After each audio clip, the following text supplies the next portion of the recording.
Hello বন্ধুরা, তোমরা কেমন আছো সবাই? আমি দেখো তখন আলু সিদ্ধ করছিলাম। কেন করছিলাম জানো?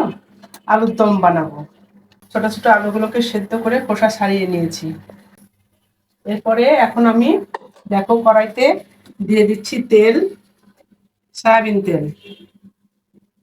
একটু বেশি তেল দিতে হবে। তারপরে আমি ফোড়নে দিয়ে দিচ্ছি দেখো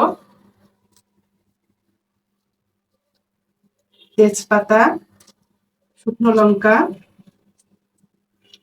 পাঁচ ফোড়ন। আমি পাঁচ ফোড়ন দিয়ে করবো। পাঁচ ফোড়ন, গোটা এলাচ আর দারুচিনি। ফোড়নটা একটু ভাজা ভাজা হবে।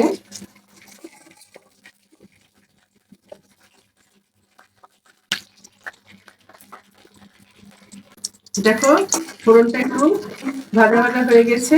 এখন আমি এর মধ্যে দিয়ে দেবো ফেটানো কাঁচা লঙ্কা। কাঁচা লঙ্কাটা আমি শিলনোড়া দিয়ে একটু ছেঁচিয়ে নিয়েছি।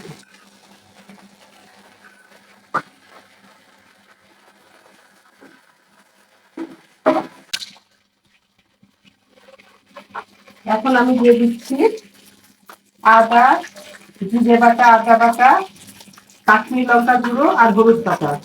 একটা পেস্ট বানিয়ে নিয়েছি। এটা এখন আমি তেলে দিয়ে দিচ্ছি।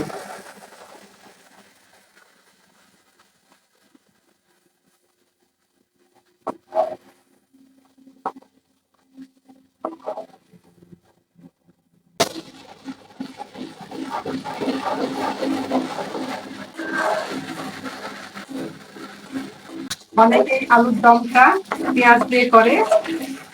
আমি অবশ্য আজকে পেঁয়াজ দেবো না। দেখো আমি কিভাবে তৈরি করছি। এভাবে খেতে খুব সুস্বাদু হয়। আগের দিনে মানুষ পাঁচফোড়ন দিয়ে রান্না করতো। এখন এই কালচারটা উঠে গিয়েছে, মশলার ব্যবহারটা চলে গিয়েছে, শুধু পেঁয়াজ দিয়ে রান্না করে মানুষ। কিন্তু এই পাঁচফোড়ন দিয়ে খেতে কিন্তু খুব সুস্বাদু হয় এবং গন্ধটাও সুন্দর আসে। মশলাটা দেখো কষানো হয়ে গিয়েছে। আমি এখন এর মধ্যে দিয়ে দেবো মটরশুঁটি।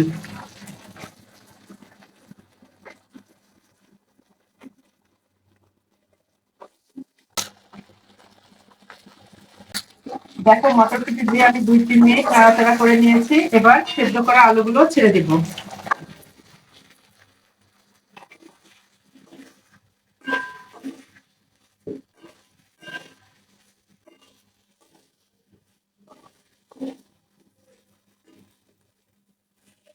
এরপরে আমি লবণ দিয়ে দিচ্ছি, স্বাদ মতো লবণ দিয়ে দিবি।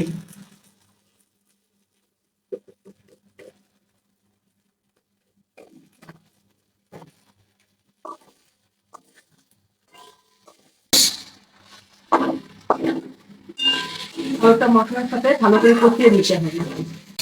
দেখো বন্ধুরা, আলুগুলো ভালোভাবে কষিয়ে নেওয়া হয়েছে। এরপরে আমি এর মধ্যে দিয়ে দেবো টমেটো।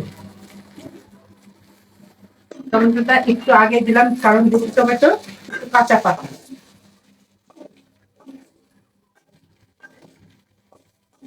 আর একটু কষিয়ে নেব টমেটো দিয়ে। তোমরা চাইলে টক দই দিতে পারো। আমি আজকে টক দই দিই না। দেখো আলুগুলো কষানো হয়ে গিয়েছে। আমি এখন এর মধ্যে সামান্য পরিমাণ জল দিয়ে দেবো। বেশি জল দেবো না, কারণ আলুগুলো তো সেদ্ধ হয়ে আছে।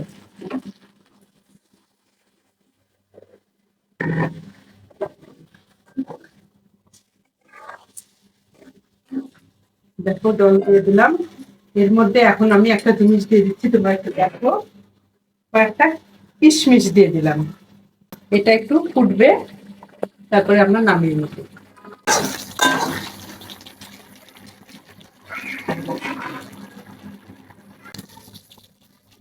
দেখো জলটা শুকিয়ে গিয়েছে।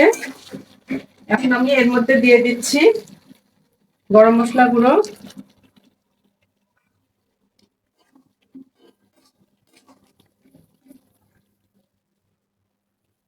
আর সামান্য পরিমাণ ঘি।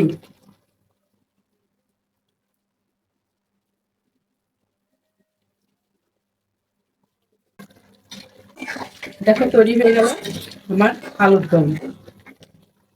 তোমরা সবাই বাসায় ট্রাই করতে পারো। ভালো থেকো। আবার কোনো নতুন রেসিপি নিয়ে তোমাদের সামনে হাজির হব।